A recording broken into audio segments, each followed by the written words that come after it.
The movie opens in the year 1937, with a man, Hannon Fuller, writing a letter to a friend explaining that he has stumbled upon something amazing but that people may try to come and take his life because of this. He signs and seals the letter before leaving a tip for the cheeks he just smashed. He heads to the club of the hotel, where people dance to a live band.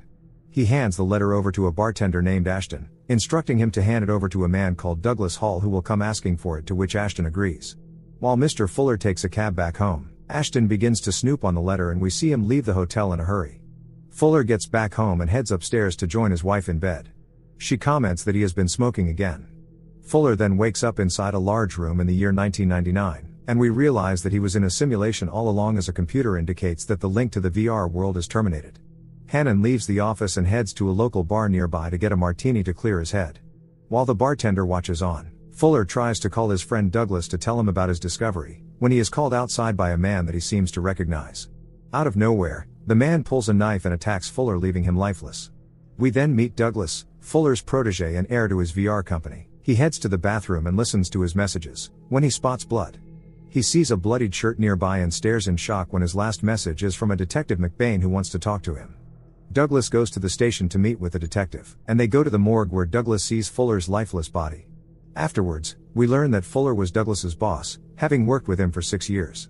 McBain begins to question Douglas and tags along with him as he goes by the company. Douglas explains that the company was Fuller's entire life and he was on to something big.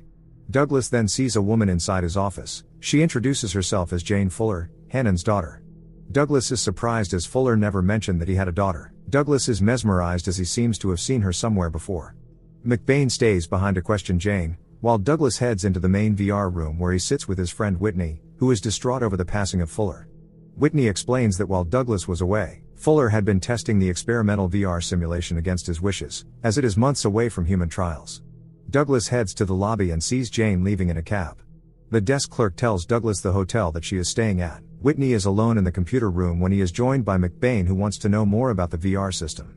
Whitney explains that they have created a simulation of LA 1937, which is populated with simulated humans.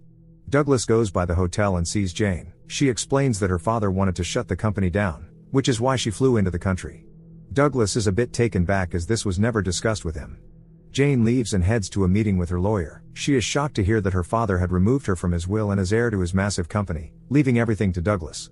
McBain goes back to speak with Douglas, who is under more suspicion since he just inherited the company. Douglas is adamant that he was on a plane when the unaliving happened, but McBain reveals that Fuller was taken out after Douglas landed, and a call was made from Fuller to Douglas' home number. McBain warns him to not leave town as they will need to speak again. Douglas goes through his messages once more and stumbles upon Fuller's message the night he was killed, learning that a clue was left for him in the VR system. Doug goes by the office, trying to retrieve the message that Fuller left for him, and sees a list of people he interacted with while inside the simulation. Doug wants to log into the system, but Whitney is against it as the system is not tested. Douglas begs him, explaining that the police think he killed Fuller and the truth could be inside. Whitney and Douglas begin the process to transfer Doug's consciousness to his avatar inside the system, giving him 2 hours before he is logged out. Doug lays down and is soon logged in. He wakes up inside the system as an employee of a bank named John Ferguson. He is amazed at the realism and heads to the bathroom to check out his avatar. His boss gives him the rest of the day off and Doug steps outside to see LA 1937 with people bustling about. He takes a cab and heads over to the first location, which is a shop of antique items. Douglas heads inside where he sees Fuller's avatar, going by the name Grierson. Douglas is glad to see his mentor once more, even if it's just an avatar, while Grierson comments that he does look familiar but cannot place the name.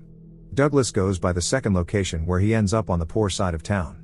He asks to speak with Bridget Manila and her mother directs him to the Wilshire Grand Hotel. Douglas heads inside and is directed to Bridget, a girl dancing at the back of the room. She in turn directs him to the bartender named Ashton. Douglas is a bit taken back seeing Ashton looking similar to Whitney, and begins to ask if Fuller left anything for him. Ashton pretends not to recognize him, telling him that no messages were left when Douglas begins to feel ill. His audio and visual begin to be impaired and he stumbles to the bathroom. Douglas falls over as the timer back in the VR room runs out and his consciousness is pulled from the system. He wakes up in shock as Whitney rushes to help him out. Back inside the VR system, Whitney sees Douglas leaving the hotel, telling him to get his hat. The man tells Whitney that his name is Johnny Ferguson and not Douglas, and asks Whitney where he is. Back in the VR room, Douglas is amazed that the VR system seems so real, when the security guard comes by telling him that a man wants to speak with him. Douglas goes out to see a man who introduces himself as Tom Jones. Tom asks to speak with Douglas in privacy and they head down to the parking lot. Tom then attacks Douglas, accusing him of killing Fuller, but Douglas fights back, causing Tom to run off, warning Douglas that he will tell the police. Douglas cleans up and meets with Jane over dinner. He explains to her that Fuller was on the run from someone. Douglas can't seem to remember anything after arriving on his flight, and Jane warns him that the system could be affecting his brain. She asks him to dance, and begins to tell him that she feels a strong connection to him, and the two begin to make out. At Douglas's home, the police raid his house, taking him into custody. McBain accuses him of killing Fuller because he wanted to shut down the company. Douglas denies this, but McBain shows him a picture of a deceased Tom Jones, who had told McBain that Douglas was suspicious. Douglas is jailed, but is soon released when Jane comes by telling the police that Douglas was with her on the night that Fuller was killed. Doug decides to log back into the system but forgets to set the timer. He wakes up in the middle of a dance competition and bails on his partner before rushing over to see Grierson, waking him up. Doug explains to Grierson that he knows why he blacks out from time to time. Grierson explains that he had a vision of himself smashing cheeks, which has caused problems with his marriage. Grierson also shows Douglas a suit that he found in his room, having no idea where it came from. Doug gets Grierson to put on the suit and head over to the Wilshire Hotel. As they head in, Grierson is shocked to hear people calling him Mr. Fuller and welcoming him back to the hotel.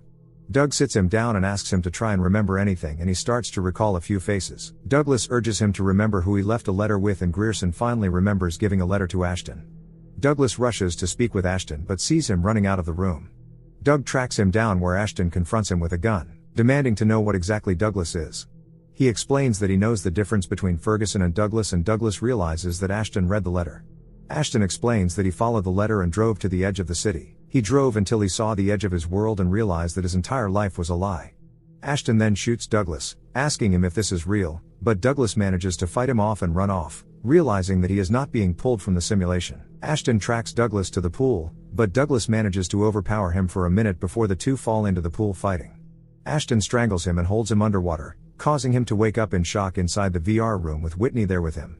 Doug is livid. He is mad that they have been toying with people's lives and recognizes that the people inside the simulation are as real as they are. He decides to shut the entire project down and heads over to Jane's hotel to speak with her, but finds out that she has vanished. McBain is inside the hotel and reveals that Fuller never had a daughter all this time and Jane has gone missing. Douglas bribes her driver to reveal where she went and finds her apartment on the poor side of town.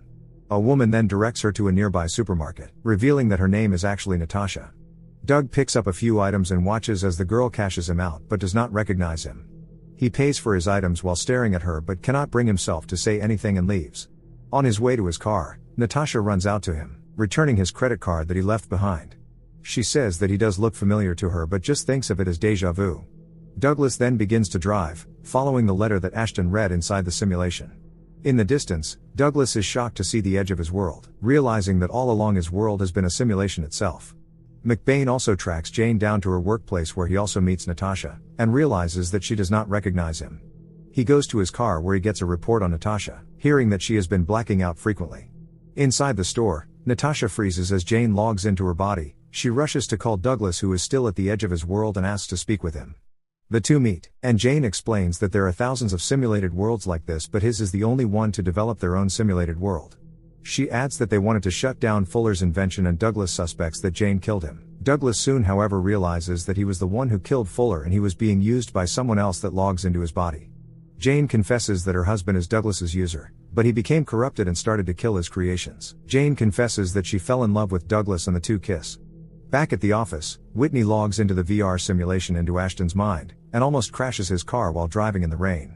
A police officer comes by to check on him, requesting his driver's license. After telling him to be careful, the cop walks away but stops when he hears banging in the trunk of the car. He orders Whitney out of the car and tells him to open the trunk. They are shocked to see a gagged and bound Ferguson. Whitney, in shock, steps too far back into the street and is struck by a car and wakes up inside his office dazed. The security guard sees Whitney acting strange on camera, and reaches out to Douglas to tell him about Whitney's behavior. Douglas leaves to check it out and Jane wakes up and reaches out to McBain to speak with him. Douglas heads down to his office where he sees the security guard unconscious and his gun missing. He hears noise nearby and goes to see Whitney watching the television and laughing hysterically. Douglas then realizes that the man before him is actually Ashton, who has no idea how he came to this world. Douglas shuts the television off and leaves the room. Ashton tracks him down and sees the outside world, calling Douglas a god. Douglas confesses that his world is just a simulation like Ashton's world is, and that there is another world on top of this one. Douglas takes Ashton to see the supercomputer that houses his world, but on his way down, someone logs into Douglas. Ashton puts down his gun and muses over the large computer, and the man inside Douglas shoots him dead. He heads back upstairs to Jane and she realizes that it is her husband, David. David is jealous of her love for Douglas and attacks her, pinning her down, but Jane is able to knock him off her and run away. David almost catches her at the elevator but she fights him off, heading to the lobby. She tries to get out but the doors are locked and David corners her. He is ready to shoot her but McBain gets there on time and shoots David dead. McBain then asks Jane to return to her world and to leave his world alone. Douglas wakes up inside a large room. He sees that the VR device on his head is small and compact compared to what they had developed. He sees that it is the year 2024 and heads out to see Jane looking at him. He asks where they are and she shows him the futuristic world outside. On a beach nearby, Douglas sees Jane's real father who Fuller was modeled after. Remember to subscribe and turn on notifications, so you can watch more movies like this. Thanks for watching.